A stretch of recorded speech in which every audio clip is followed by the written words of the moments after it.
TBC Classic Phase 2 is almost here, so the time has come to make sure you know your class's best in slot gear for Phase 2. Today, we're looking at Hunters, covering both Beastmaster and Survival specs. As usual, I've created a spreadsheet with the best in slot item name, the next best alternative, where the items come from, the gems and enchants you'll want to use, and a link to the Wowhead database. I'll be updating the spreadsheet as I make my way through each class, so feel free to share with friends and guildies, and if you spot something that I've missed, drop a comment down below so I can update as needed, and finally, like the video to help me out, and of course, subscribe for more TBC Classic content. Oh, and Survival Hunters, there's only a few differences for you compared to Beastmasters, so we're going to roll through all of BM's gear, then cover your differences at the end.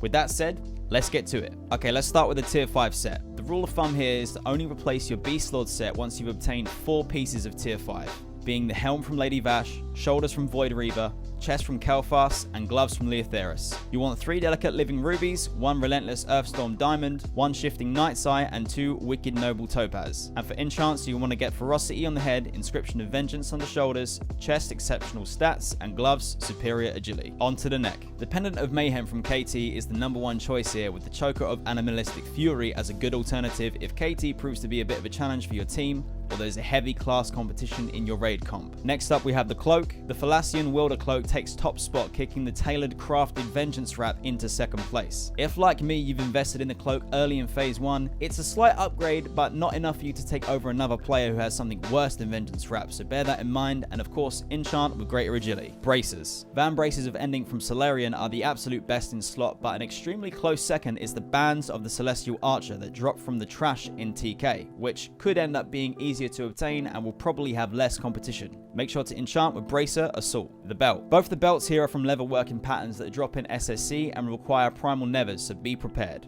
First place is the belt of Deep Shadow, with the Black Eagle in second place. The big brain sim work here escapes me, but I'm guessing the rationale is if you have hit cap from raid buffs, use Deep Shadow, and if not, then Black Eagle. Grab 2 delicate living rubies for your gems. On to the legs. Murderous Intent from KT are in the first spot, but with most items from the end bosses, it's always good to consider the alternatives. Here we can go for the Void Reaver Greaves that come in second place, and make sure to use the Never Cobra leg armor on whichever one you get. Boots. Cobra Lash boots from Vash are the top spot, with Star Strider boots from Solarian in second. Again, another example of considering going for an easier to kill boss for loot. You'll want a shifting Night's Eye and 1 delicate living ruby, plus enchant the boots with dexterity. The rings. Your 2 best rings are the Maggie head turn-in and the band of the Ranger General from KT. Because the KT ring will have serious competition, it might be best to consider the Ring of Lethality from Hydros in SSC, or any Kara ring as an alternative until you can get your best in slot. Next up, the Trinkets. DST from Gruul and the Bloodlust Brooch for 41 badges are the way to go here. Unfortunately, Phase 2 doesn't bring in any new fancy trinkets for us, with the exception of the Tsunami Talisman from Leotheris in SSC. I can't really get my head around the sim voodoo magic here, but I personally prefer to go for 1 passive and 1 on-use trinket instead of 2 passives.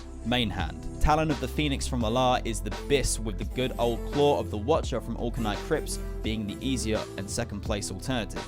Now, Neverbane from Allah might look like the logical choice here, but the sims don't lie, and we end up using Neverbane for the offhand alternative instead in a moment. Enchant with greater agility and use the adamantite weight stones to pump. Offhand. The Claw of the Phoenix completes the set, also dropping from Allah, and as I just mentioned, the alternative is Neverbane, meaning some lucky hunter out there could get their hands on their first Allah kill, all of their weapons sorted for Phase 2 in 1 fell swoop. Another alternative worth mentioning here to the Neverbane is the Blade of Unrequited from Karazhan's Romeo and Juliet event. Again, enchant with greater agility and use adamantite weight stones. The ranged weapon. It's a little heartbreaking that the Serpent Spine Longbow from Vash is the absolute BIS with its sweet damage and 3.0 weapon speed, because it just looks trash. But you can't win them all, I guess. So the alternatives here are the Sun Fury bow from Prince and Kara, or if you're a dwarf hunter like me, the Arcanite Steam Pistol from Allah is close enough to the SSC bow to be worth settling for.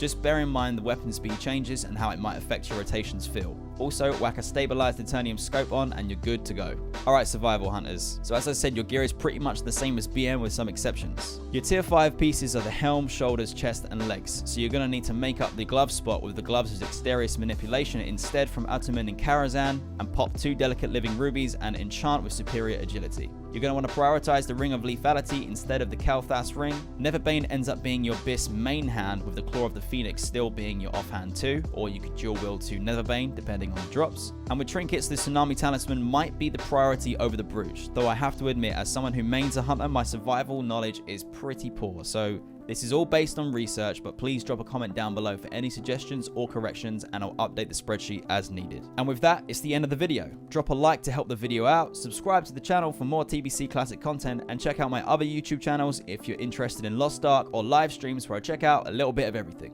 Take care, and I will see you next time.